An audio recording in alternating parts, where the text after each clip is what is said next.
आज के आंगिरसों की का जो कविता संसार है उसके भाग 2 में आप सभी का हार्दिक अभिनंदन और स्वागत है। आज पुनः हम प्रोफ़ेसर डॉक्टर रमाकांत आंगिरस जी की कुछ कविताओं को सुनेंगे, समझने का प्रयास करेंगे और वो हमारे लिए उसमें जो आने वाले कई जगह पर शब्दावली है, विचार हैं और भाव हैं, जो कि वैदिक काल से लेकर के आधुनिक काल तक को अपने में समेटने का प्रयास करते हैं, उसको वो हमारे लिए बीच-बीच में स्पष्ट करते रहेंगे। क्योंकि ये कविताएँ जैसा कि मैंने कल भी कहा था कि ये सामान्य कविताएँ उस अर्थ में नहीं हैं कि जैसे हम आज की भाषा में और आज के स्तर पे हम बातें कर लेते हैं और हमें लगता है कि हमें बात समझ में आ गई। ये कविताएँ इस अर्थ में विशिष्ट हैं क्योंकि एक तो इनकी यात्रा बहुत लंबी है। वो शब्द जो हज़ारों साल पहले बोले गए जब उनको आज के युग में हम प्रयोग कर में लाते हैं, तो उनका एक जो आस-पास का एक भाव वातावरण निर्माण होता है, उसको समझने के लिए हमें कवि की जो संवेदना है, उसकी एक अपेक्षा होती है। और कवि की संवेदना को समझने के लिए हमें उनसे निवेदन करना पड़ता है कि वो उसको भी साथ-साथ स्पष्ट करें, क्योंकि हम सब अलग-अलग भाव स्तरों पे जीते हैं। हमारे वैचारिकता का स्तर अलग होता है और भाव और विचार के साथ जो हम भाषा का प्रयोग करते हैं, उसमें तो कई जगह हमें द्वंद्व ही दिखाई देता है। तो इसलिए उन सब से मुक्त होने के लिए मेरा उनसे निवेदन रहेगा कि आज जब वो अपनी कविताओं के बारे में बात करें, कविताओं का वाचन करें, तो साथ में वो कई जगह पर जो टिप्पणी करने के योग्य है, उसको वो ज़रूर हमारे लिए स्पष्ट करते चलें। तो मैं आज कल हमने जो कविताएँ सुनी थीं, जैसा कि आप अपनी स्क्रीन पे देख रहे थे, कल हमने अर्घदान जिसमें हमने सुना था कि किस तरह से अथर्वा और आंगिरस का एक संवाद है और वो एक नए विचारधारा को, एक नई जीवन दृष्टि के बारे में बात करते हैं और साथ ही नया कुछ बना पाते, ये एक कविता थी विज्ञान के प्रति तीसरी कविता मनौती और तटगीत। तो ये हमने कविताएँ सुनी थी और आज जो जिस कविता से हम आरंभ करने जा रहे हैं, भाग 2 अ, उसके लिए मैं आमंत्रित कर रहा हूँ प्रोफ़ेसर डॉक्टर रमाकांत आंगिरस जी को कि वो अपनी बात हमारे साथ आरंभ करें। और मैं इस साथ में ये भी चाहूँगा कि अगर वो कल की जो तटगीत वाली कविता थी, उसके ऊपर एक छोटी-सी टिप्पणी के बाद आज स्वप्न के ऊपर बात करें। क्योंकि मुझे लगता है तटगीत से स्वप्न तक आने में बहुत कुछ बदल जाता है।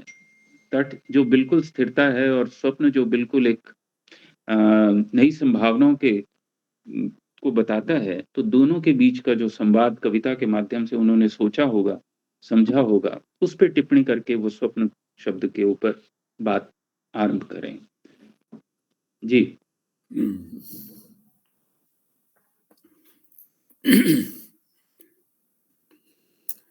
प्रिय आशुतोष, ये इस कविता के आज के दूसरे सत्र में मैं जो बात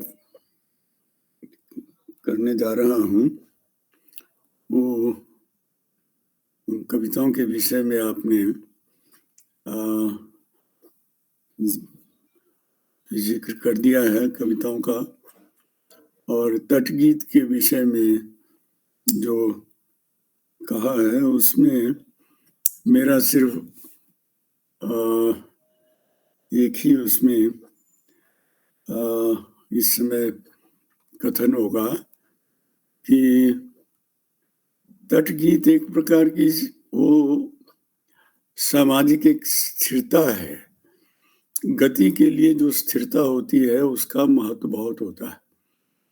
गति जो है वो जब तक कोई स्थिर तत्व ना हो तो गति जो है वो अपना काम कर नहीं सकती। इसीलिए हमारी जो पारमार्थिक विद्याएं हैं उनके अंदर सब जगह एक नित्यता और अनित्यता का संबंध आपस में जोड़ दिया गया है कि अनित्य जो है वो नर्तन करता है।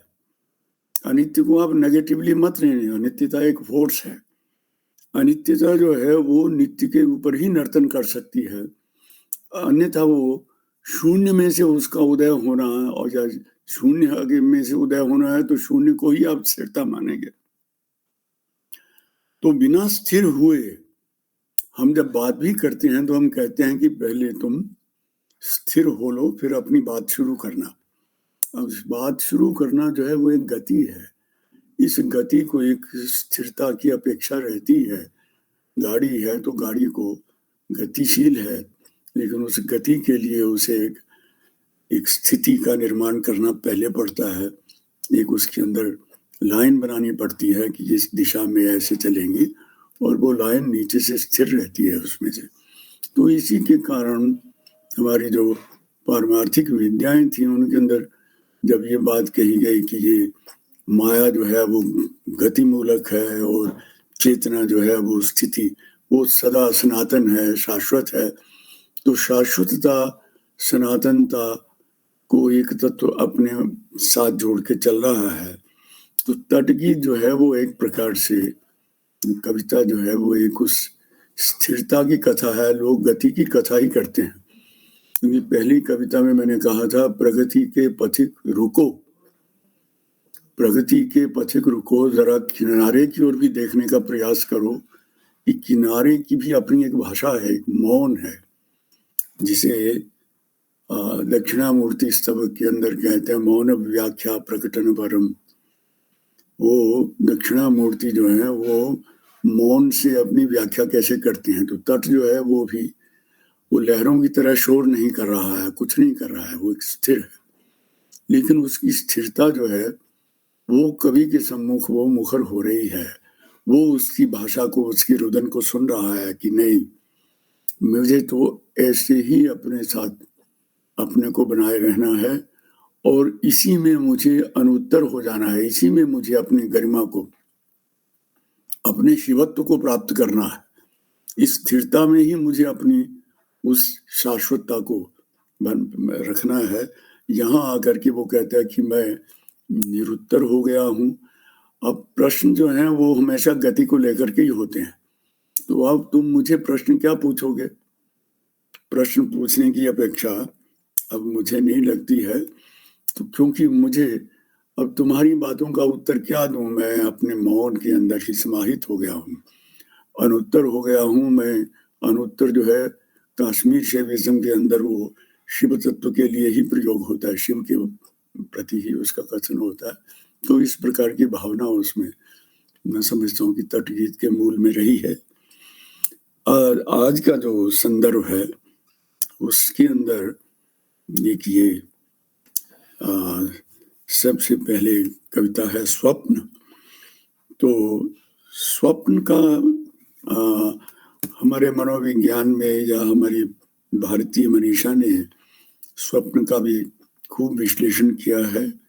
और उसमें चेतना की जो 4 अवस्थाओं को स्वीकार किया है, उसके अंदर स्वप्न भी एक बड़ी महत्वपूर्ण कड़ी है। और स्वप्न को कभी-कभी भारत के और दूसरे जो भी साहित्य शास्त्र के आलोचक रहे हैं, वो सब लोग स्वप्न को कविता से भी जोड़ते रहे हैं कि स्वप्न जो है वो कविता के साथ कुछ सादृश्य रखता है और उसका मूल कुछ दोनों का एक जैसा है कि स्वप्न शब्द का प्रयोग हम उस अर्धनिद्रित अवस्था में भी कर रहे हैं और स्वप्न शब्द का प्रयोग हम कल्पना के लिए भी करते हैं। तो स्वप्न जो है वो कल्पना एक उसके अंदर एक रचना धर्मिता तो होती है, क्योंकि स्वप्न जब आपको आता है तो कुछ आपके पुराने संस्कार जो हैं वो मिल करके एक अजीब सी नई रचना कर देते हैं। और अच्छे हैं, बुरे हैं, जो भी हैं, तो उसमें उस दृष्टि से मनुष्य के लिए, सभी बच्चों के लिए, सभी मनुष्यों के लिए एक स्वप्न का महत्व रहा है। और मनोविज्ञान जो है अभी तक स्वप्न की महिमा को स्वीकार करते हुए भी उसका पूरी तरह से विश्लेषण नहीं कर पा रहा है कि तो स्वप्न कविता का मैं पाठ कर देता हूँ। निंदिया की श्वेत श्याम छाया से मैंने तो एक सपना फिर बनाया। ऐसे निंदिया की श्वेत श्याम छाया से मैंने तो एक सपना फिर बनाया, इतने में बहुत दूर से चलकर कोई आया। मैंने कहा, अतिथि हो? अब स्वप्न में आप जैसे उस निद्रा की अवस्था है, तो श्वेत श्याम छाया ये है कि नींद जो है वो एक प्रकार का आवरण दे रही है, लेकिन आवरण के नीचे जो है, जो बिंब बनने शुरू हुए, जो उसमें चित्र बनने शुरू हुए, वो श्वेत है। वो उनमें वो चाहे वो white and black and white वाली स्थिति बन गई है उसके अंदर, कि जो बिंब बन रहे हैं वो आपको श्वेत से वो प्रकाश से प्रकाशित हैं, और जो निद्रा है उसका जो अर्ध रूप है वो अर्ध प्रकाशित है। तो इसलिए श्वेत श्याम छाया से मैंने लो एक सपना फिर बनाया, इतने में बहुत दूर से चलकर क्षण में कोई आया। मैंने कहा, अतिथि हो? कि वो जो मेरी रचना में प्रकट हुआ है, जो बिंब उठा है, जो जाने क्यों चिर परिचित चेहरे से लगती हो। और उस अतिथि से मैं पूछ रहा हूं कि तुम अचानक, मुझे ये भी नहीं संभावना होती, क्योंकि स्वप्न आने से पहले आप कोई निश्चित प्लान करके तो नहीं चलते हो, अचानक कोई आ जाता है। तो इसलिए अतिथि हमारे यहाँ ये है कि जो निश्चित कार्यक्रम के अनुसार ना आकर के कभी भी किसी भी उसमें आकस्मिक स्थिति में आ जाता है, वो अतिथि होता है। तो स्वप्न में एक आकस्मिकता भी रहती है। जाने क्यों चिर परिचित चेहरे से लगते हो, लेकिन क्योंकि स्वप्न जो है वो स्मृति जन्य है, संस्कारों से जन्य है, इसलिए भीतर से आभास होता है कि अतिथि होते हुए भी तुम मुझे बहुत परिचित से लग रहे हो। पता नहीं, लगना जो है एक प्रतीति मात्र है। उसने कहा, उसने कहा, नहीं, मैं तो बस तुम्हारी कल्पना का मात्र एक प्रकार हूं, पर तुम्हारी रचना का मैं सबल आधार हूं।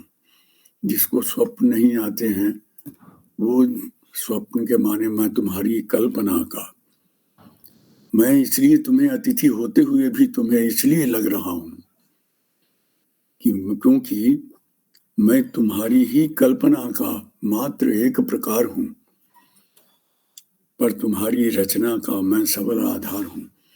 ये स्वप्न जिसको नहीं आते हैं, वो जागरण में वह इमेजिनेटिव माइंड अगर नहीं है, अगर वो उसमें कल्पना शक्ति नहीं है, तो वो उसमें रचना करने में समर्थ नहीं हो पाता है। जो व्यावहारिक जगत है उसमें भी हमें कल्पना, चाहे वो इंजीनियर है, चाहे वो है, उसमें नहीं तो वो मात्र एक मैकेनिक मशीन बन के रह जाएगा। तो कल्पना की अपेक्षा हर रचना के अंदर, हर स्थिति के अंदर वो कल्पना का स्वप्न के साथ क्या संबंध है, उसको थोड़ा इसमें व्यक्त किया है, और स्वप्न का जो स्वरूप बनता है। अगली कविता ये प्रार्थना है, और प्रार्थना जो है हमारे एक दैनंदिन जीवन का सभी मैं समझता हूँ पंथों में, रचनाओं में, सभी लोगों के अंदर एक जब कोई ऐसी अवस्था आती है जिस अवस्था के अंदर हम परस्पर उलझ जाते हैं या नहीं उसके अंदर बाहर निकल पाते हैं, तो हम प्रार्थना करते हैं। वो प्रार्थना जो है वो एक प्रकार से एक याचना का स्वरूप भी उसमें आता है। प्रार्थना की याचना मात्र नहीं है, लेकिन याचना उसका एक पक्ष है।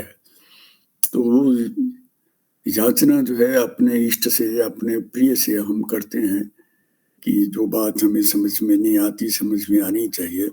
हमारी ये जो कठिनाई है, इस कठिनाई का किस तरह से हो वैसा, तो उसमें इसके अंदर परम शिव जो है उनसे प्रार्थना की गई है।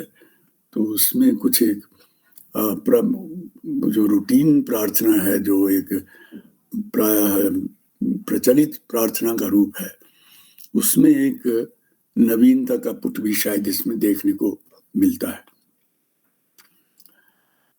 परम शिव हे, करुण शिव हे, तुम ही अब हमको बताओगे कि ये जो चतुर्दिक मृत्यु का तांडव चला है, कब कहां कैसे रुकेगा। अब ये प्रार्थना का मूल स्वर ये है प्रश्न। परम शिव हे, करुण शिव हे, तुम ही अब हमको बताओगे कि ये जो चतुर्दिक मृत्यु का तांडव चला है, कब कहां कैसे रुकेगा। अपनी ही रची हुई माया के जाल में बुरी तरह उलझे हम, भूल गए मंत्र वे सब, निकलने की दिशा जो हमको बताते। अब वो मंत्र, जिन मंत्रों के द्वारा हमारी चेतना का मात्र विस्तार होता था, वो मंत्रों का, जैसे बहुत से लोग जो है वो गायत्री मंत्र को चेतना के विस्तार का एक बहुत बड़ा महत्वपूर्ण, इवन जो इस हमारे समसामयिक जो महात्मा रहे हैं, आधुनिक चेतना वाले जो महात्मा लोग भी रहे हैं, वो लोग भी उस गायत्री को इसलिए महत्व देते रहे कि गायत्री से चेतना का विस्तार खूब होता। तो हम वो जो चेतना का विस्तार करने वाले मंत्र थे, अपनी ही रची हुई माया के जाल में बुरी तरह उलझे हम, भूल गए मंत्र वे सब, निकलने की दिशा जो हमको बताते। आते हैं याद बार बार वही मंत्र, हिंसा और थोथे अहम को जो हैं जगाते। अब ये मनुष्यता के सामने एक चैलेंज, आवाहन जो है वो एक चैलेंज खड़ा हुआ है। अंतस की नदी सूख जाने से, ठूंठ बने पेड़ से हम, अंतस की नदी सूख जाने से, ठूंठ बने पेड़ से हम, स्तब्ध खड़े शवों के बढ़ते हुए आतंक में, भूल चुके ज्ञान की उपलब्धियां हम। हमने एक ज्ञान का अलग ही स्वरूप बना लिया है। हम उसी को ज्ञान समझते हैं जो अज्ञान है। अज्ञान को ही हमने ज्ञान करके उसकी उपासना शुरू कर दी, और जो वास्तव ज्ञान है उसका स्वरूप हम विस्मृति में चले गए हैं। तो ऐसी विस्मृति में से कौन निकालेगा? मनुष्य को मनुष्य निकालेगा या शिव की करुणा निकालेगी? इसका आगे वो कहता है, प्रार्थना करते हैं तुमसे वरुण शिव है। अब दूसरी बात, ये जो वरुण शिव है, वरुण शिव इसलिए है कि सिर पर से जो गंगा की धार बह रही है, वो वरुण का ही संचार हो रहा है चारों तरफ। प्रार्थना करते हैं तुमसे, क्योंकि करुणा जो है वो भी वरुणा की तरह वो भी प्रवाहित होती है, वो भी एक फ्लो है, एक प्रवाह है पूरे का पूरा। तो प्रार्थना करते हैं तुमसे वरुण शिव है, करुणा की वर्षा के 4 छींटे बस गिरा दो, शव बनी इस मनुष्यता को फिर से तुम शिव बना दो। हम यही प्रार्थना करते हैं। प्रार्थना करते हैं तुमसे वरुण शिव है, करुणा की वर्षा के 4 छींटे बस गिरा दो, शव बनी इस मनुष्यता को फिर से तुम शिव बना दो। ये प्रार्थना का एक मूल जो मन रहा है, दृष्टिकोण, वो मैंने आप लोगों को स्पष्ट कर दिया। तो जी, अगली कविता है जागरण। तो इस स्वप्न के लिए एक क्षण, एक ये प्रकार की एक झलकियां सी हैं, जो झलकी जो है वो एक थोड़े से शब्दों के अंदर स्वप्न कैसे है, स्वप्न का अस्तित्व क्या है, और उसके बाद ये जागरण की, क्योंकि जागरण का भी महत्व जो वैदिक काल में था, तिष्ठ जागृत प्राप्य वरान निबोधित, क्षुरस्य धारा निशिता दुरत्या दुर्गम पथस्तत् कवयो वदन्ति।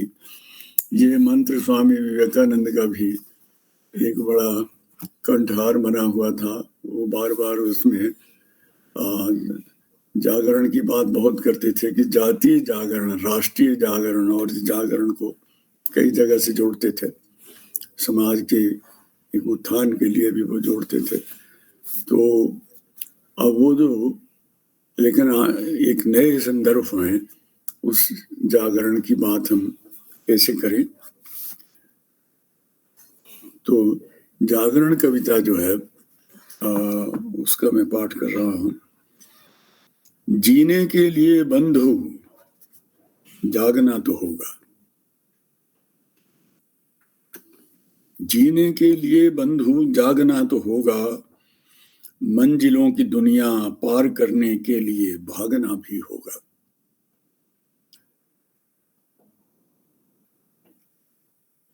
पर जागते में सोना और सोते में भागने का सुख लेना चाहते सब। अब ये जागृति जो है वो बड़ी कठिन, उसको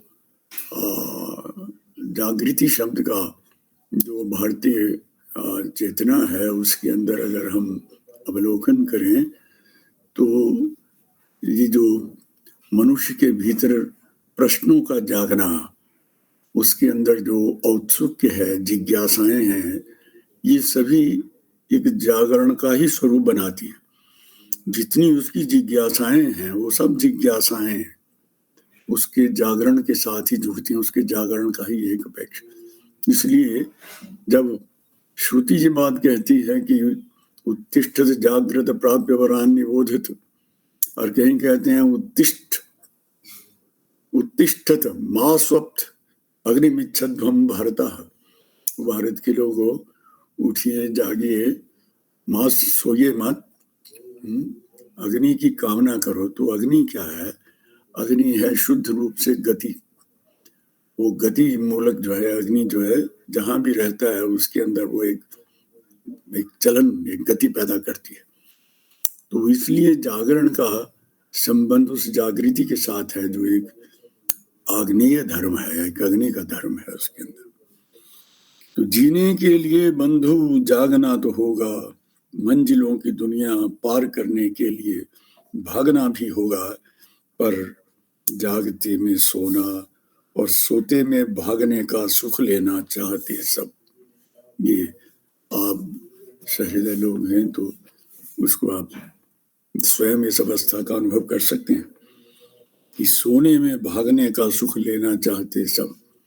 एक हम थिएटर के अंदर चले जाते हैं और या हम किसी थिएटर में प्रवेश करते हैं तो उसके अंदर हम तो चुपचाप बैठे हैं, लेकिन वहां पर हो रही जितनी गति है उस गति को हम एंजॉय करते हैं। जानता है नहीं कोई दुर्घटना होगी कब, प्राण की उत्तेजना में मिलता उल्लास है जब, प्राण की उत्तेजना में मिलता उल्लास है जब, लालची मन बिना पंखों के उड़ान भरता है। पंख नहीं है तो भी गति में अग्रसर होना चाहता है। लालची मन बिना पंखों के उड़ान भरता है, थोड़ा उड़ने का सुख पाते ही, मस्ती में आते ही, जागने से जाने क्यों बचने को करता है। वो उस जागृति से क्यों बचना चाहता है? जो उसके भीतर का गति की ओर तो वो दौड़ता है, एक सेंटिमेंटल होकर के या दूसरी और किसी, लेकिन वो जो जागृति है उसका, वो जो उसके अपनी वो चेतना का जो मूल धर्म है उसकी ओर उसका अग्रसर ना होना, इस जागृति से बचने का, जागने से जाने क्यों बचने को करता है। तो कहता हम जैसे हैं वैसे ही हमें चलने दो, हम ऐसे ही चलेंगे।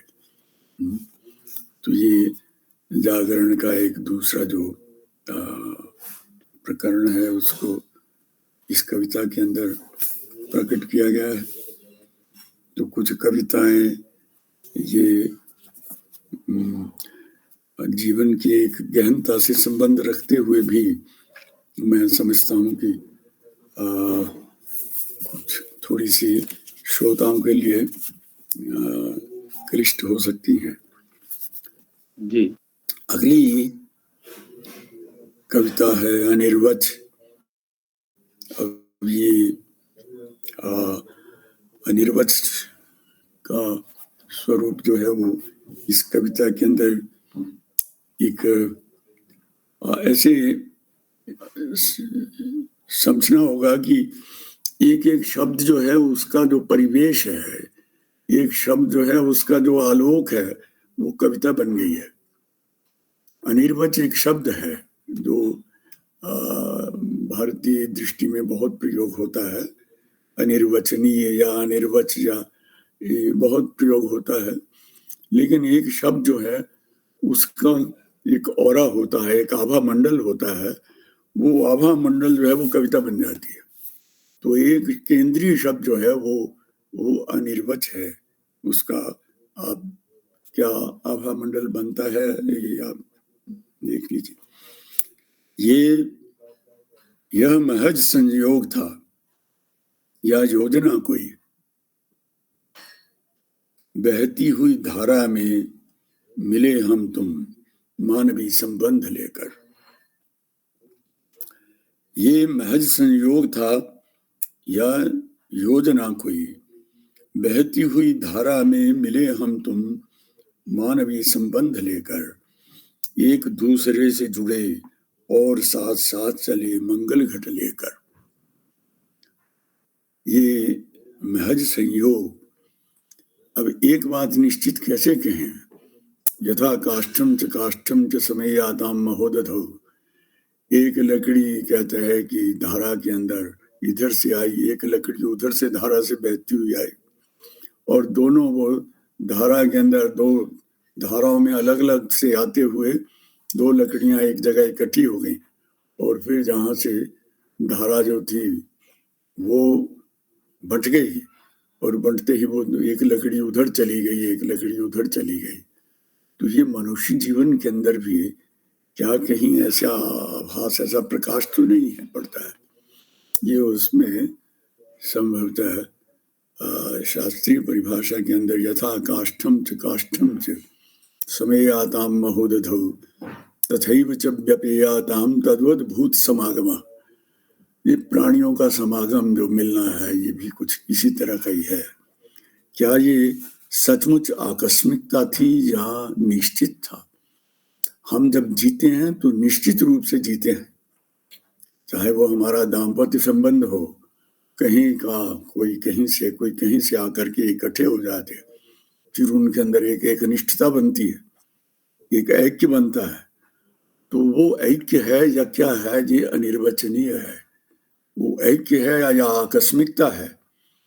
तो आकस्मिकता की पृष्ठभूमि जो है वो अलग है, और मिलन की पृष्ठभूमि जो है वो रसमय है। तो क्या कहें उसको, आकस्मिकता कहें, ये एक उसमें एक वैचारिक द्वंद्व जो है छोटा सा, लेकिन उस वैचारिक द्वंद्व यहाँ पर संघर्ष के लिए नहीं होता है। कविता में जब वो आता है तो एक वो संपूर्ण ही दोनों ही रसमय बन जाते हैं। ये महज संयोग था या योजना कोई, बहती हुई धारा में मिले हम तुम मानवीय संबंध लेकर, एक दूसरे से जुड़े और साथ साथ चले मंगल घट लेकर। फिर सींचा जीवन तन को सींच सके जितना। जीवन जो था, हमने दोनों ने उसको एक जीवन को, एक दूसरे ने जीवन की उपासना की। सींचा जीवन तन को सींच सके जितना, छाया का सुख भी मिला अपनापन कितना। बहुत कुछ मिला, किंतु बिलग होकर अब अपनापन खोकर सब कठिन हुआ चलना। अब जब ये एक अपनापन लोगों के बीच में से कम होता चला जाता है, तो विच्छेद जब होने लगता है, ये विच्छेद बाहर भी हो रहा है और अंदर भी विच्छेद है। इसलिए विच्छेद के साथ चलना मनुष्य के लिए बहुत कठिन होता है। तो ये कुछ असमय अनिर्वच की स्थिति जो है, कैसे कहें कि यथार्थ के स्वरूप को निश्चित करना जो है मनुष्य के लिए यही कई बार कठिन हो जाता है। लेकिन अगर वो यथार्थ को स्वीकृति कर लेता है तो सरलता से जीवन चलता है। नहीं तो अगर उसके अंदर ये अपनापन ही अगर जीवन के अंदर कहीं से प्राप्त नहीं होता है तो मनुष्य मनुष्य के साथ जुड़ेगा कैसे, कैसे जुड़ सकता।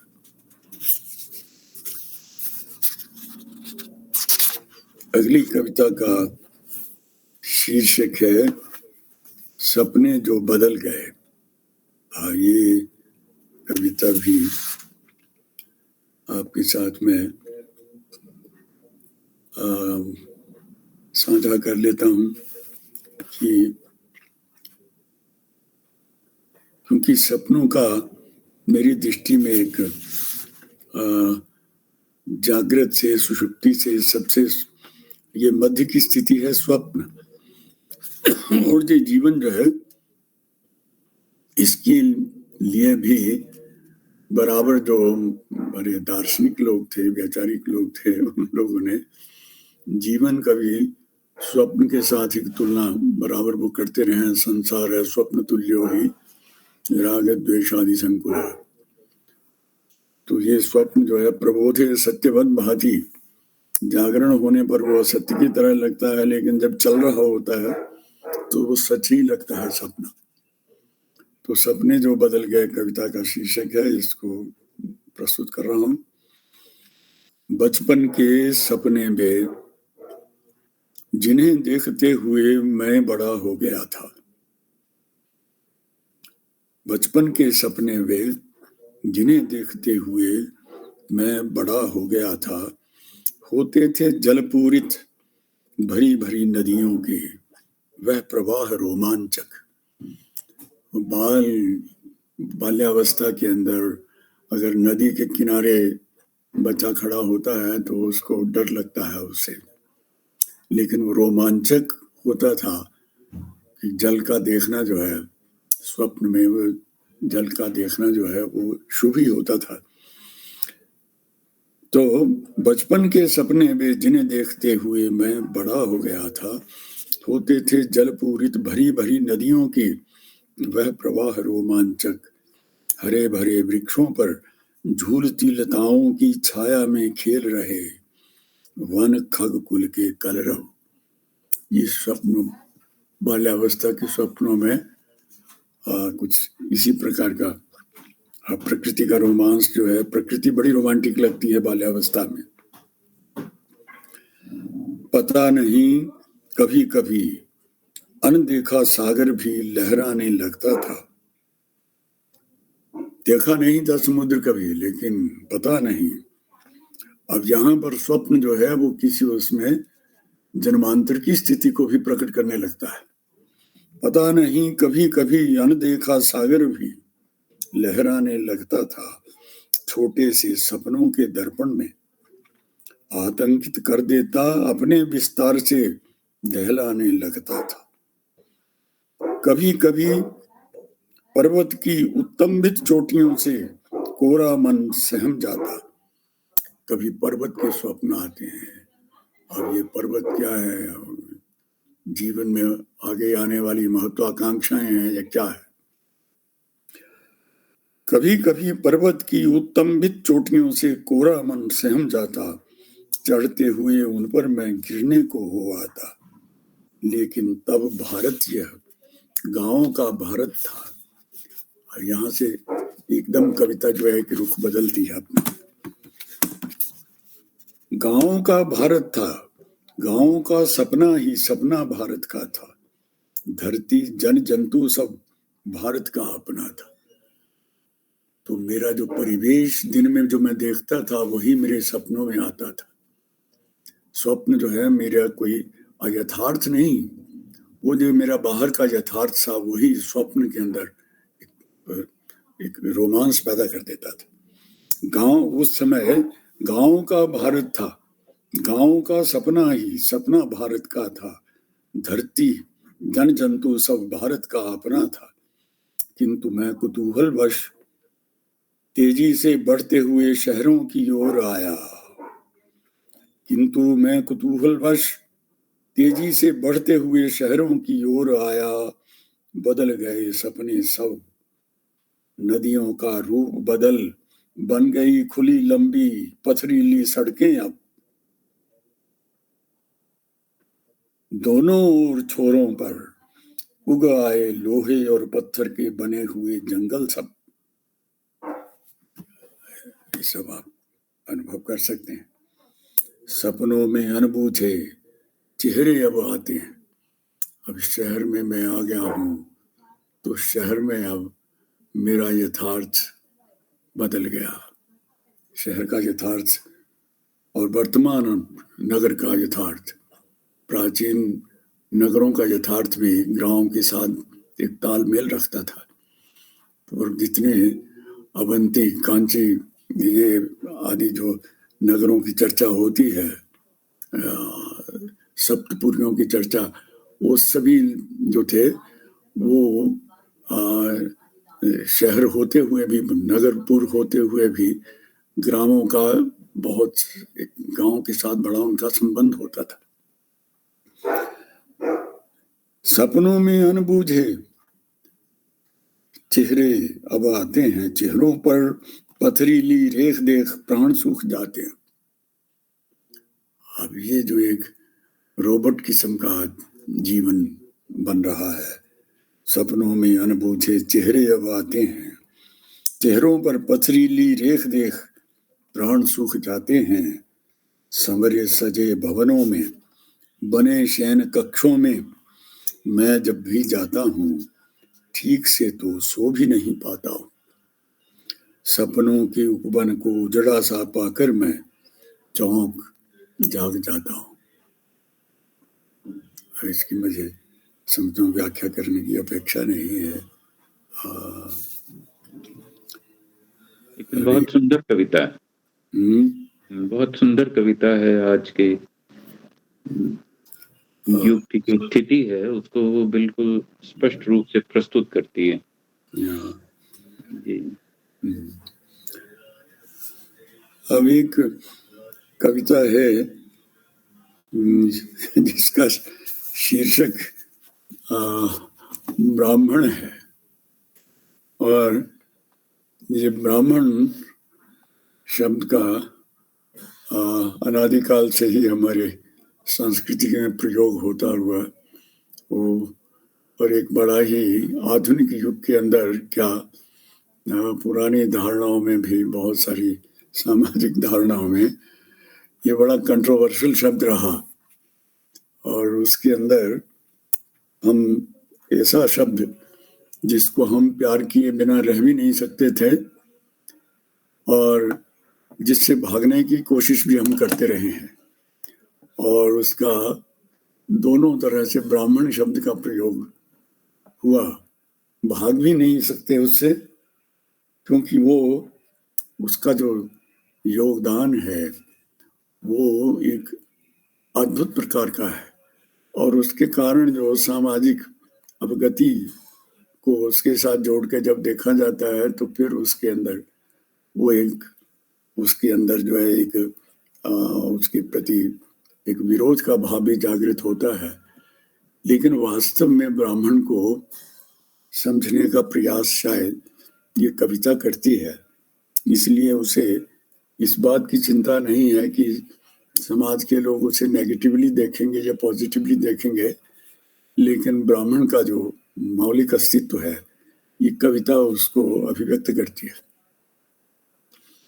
ब्राह्मण का ब्रह्म तेज, और ये ब्रह्म तेज आप लोग स्वयं समझिए अपनी पृष्ठभूमि से। ब्राह्मण का ब्रह्म तेज जब जब भी हरण हुआ, मनुष्यता का मरण हुआ। मनुष्य की ही जीवन को उदात्त बनाने के लिए ब्राह्मण का जन्म हुआ, लेकिन उसके ब्राह्मणत्व को उसके ही यजमानों के द्वारा, उसके ही शिष्यों के द्वारा उसका उसको एक प्रकार से उसका हरण करने का प्रयास भी होता रहा है। ब्राह्मण का ब्रह्म तेज जब जब भी हरण हुआ, मनुष्यता का मरण हुआ। रित के पंथा पर चल, सत्य को चुना था जब, लोक हित मुखर था तब। ब्राह्मण के लिए उस समय वैदिक मंत्रों में जो कहा गया था ये ऋतम च सत्यम च, ऋत और सत्य, तो ऋत का मार्ग, ऋतस्य पंथा, ऋत का जो पंथा है उस कैसे ऋत का पंथा है, जो एक कॉस्मिक लॉ है, जब उसे कभी कभी ऋत का अर्थ करते हैं हम कि मन से जो यथार्थ संकल्पनम, मन से यथार्थ की संकल्पना जैसा हम सोचते हैं वैसा ही हम करें, ये ऋत है। और कुछ उसमें ऋत का जो अर्थ कर देते हैं वो करते हैं कि कॉस्मिक लॉ की स्थिति भी है जो ऋत के साथ जुड़ी हुई है।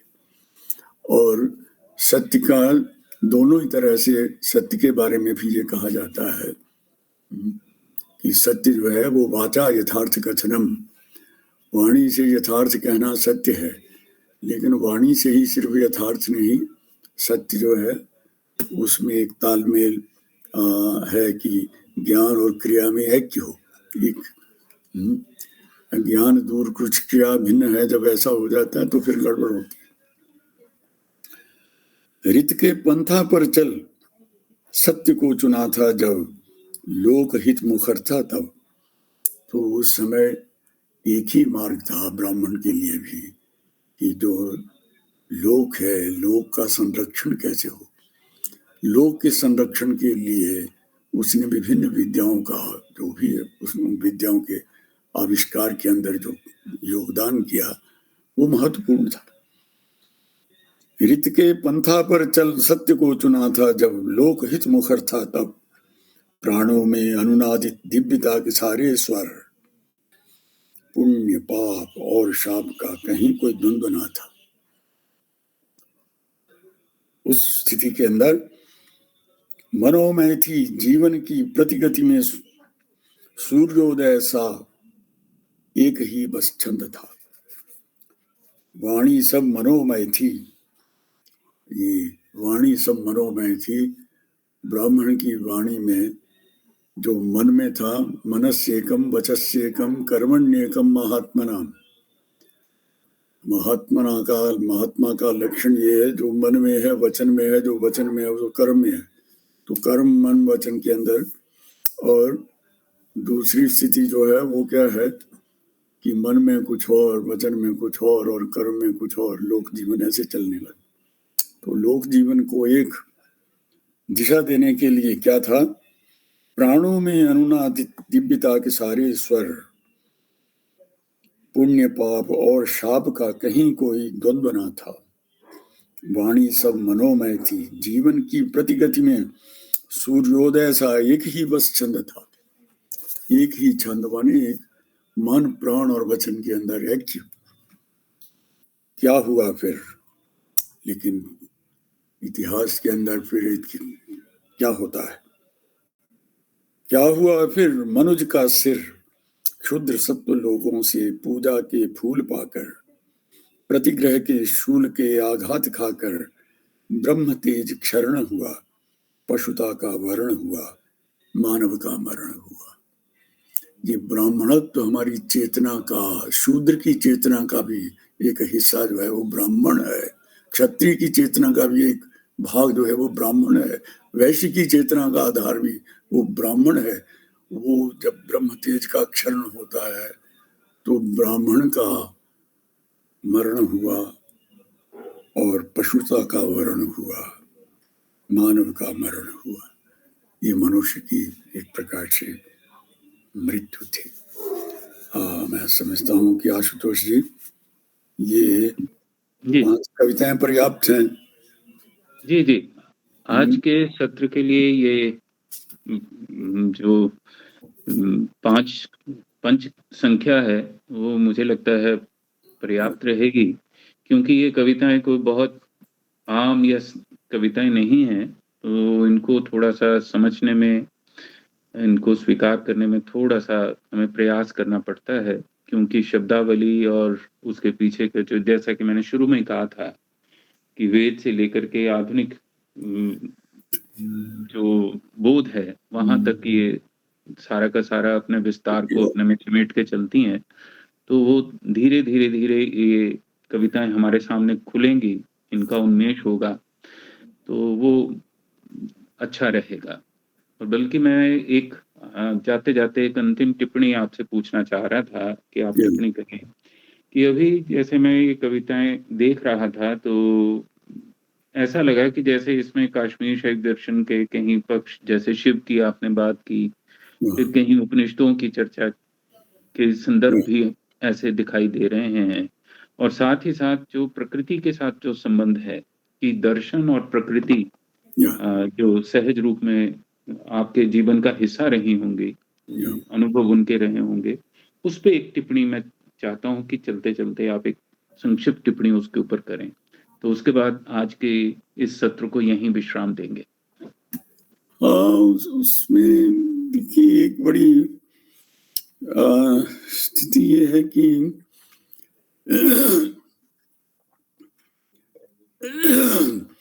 जितना भी हम उसके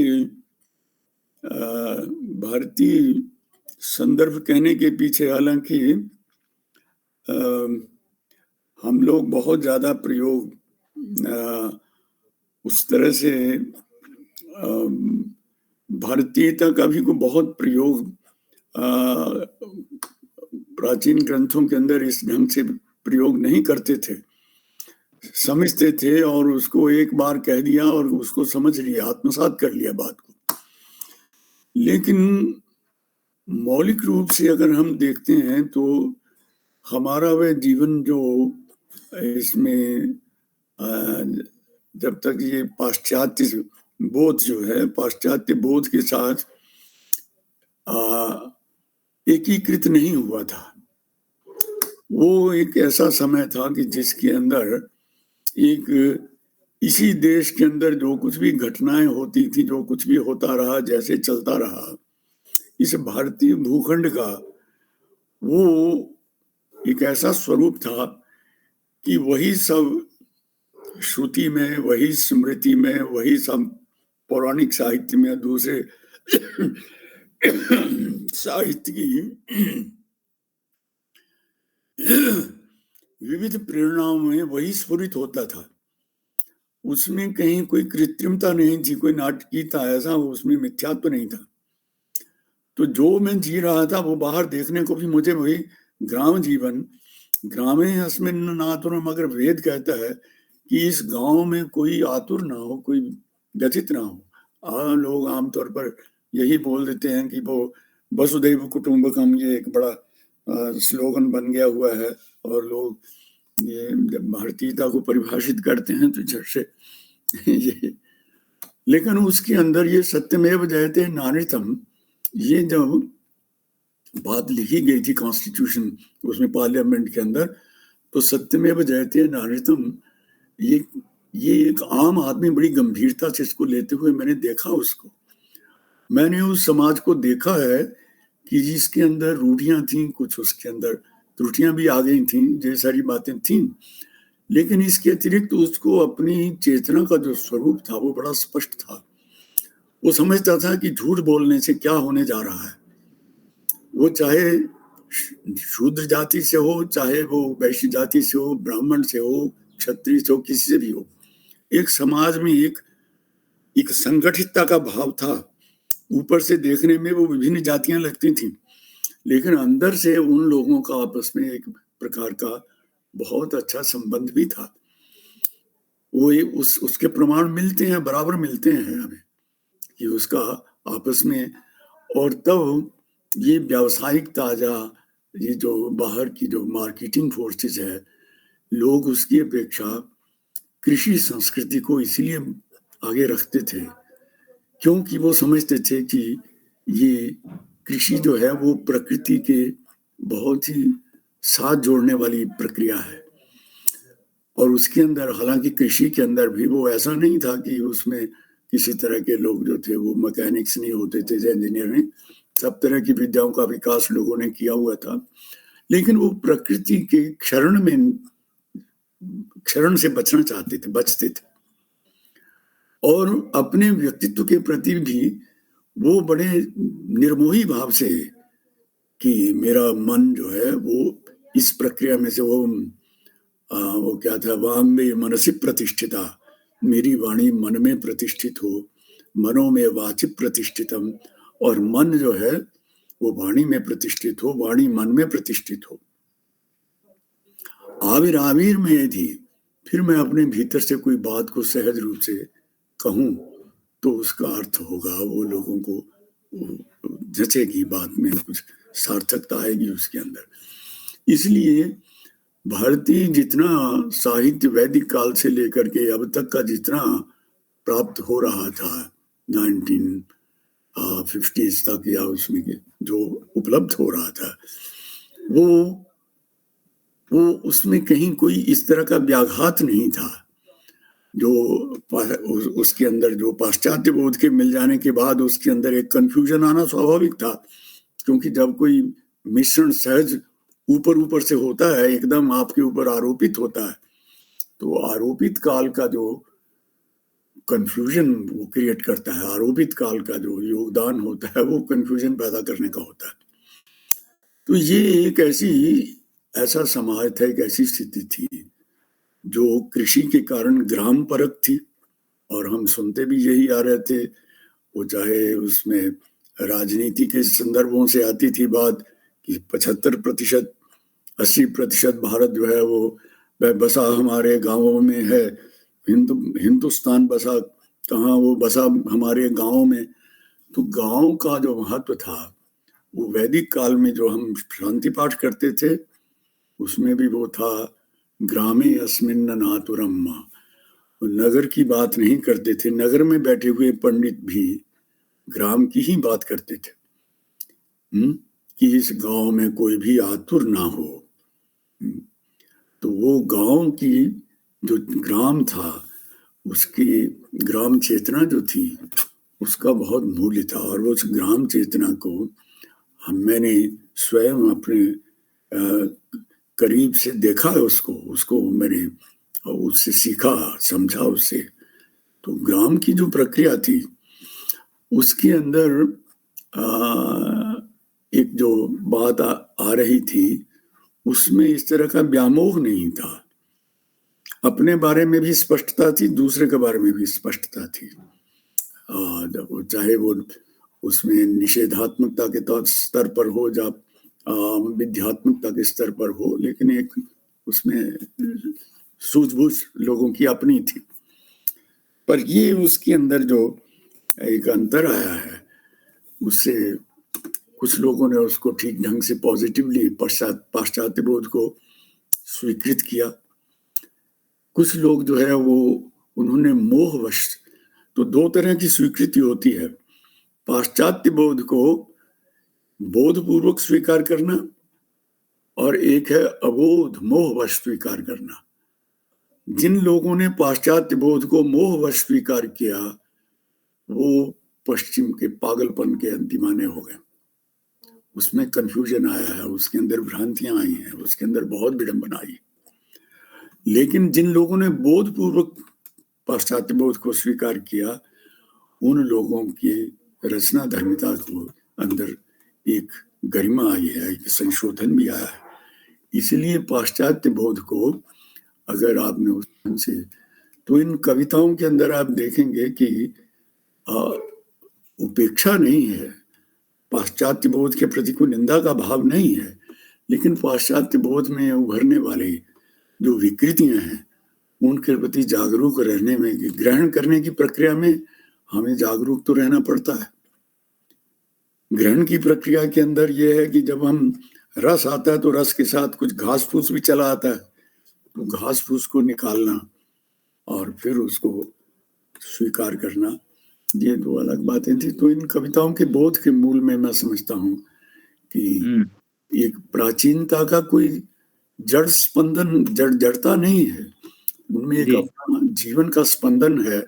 जीवन जो पूर्व और पश्चिम दोनों को ये अपने साथ एक जागरूकता के साथ जहां स्वीकार करता है, तो नहीं तो पुरातनता पुरातनता ही रह जाए, नवीनता नवीनता ही रह जाए, इससे बड़ी विडंबना क्या हो सकती है।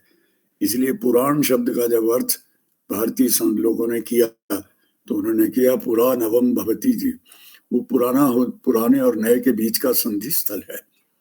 पुराण जो है वो नए और पुराने का संगम जी। स्थल है।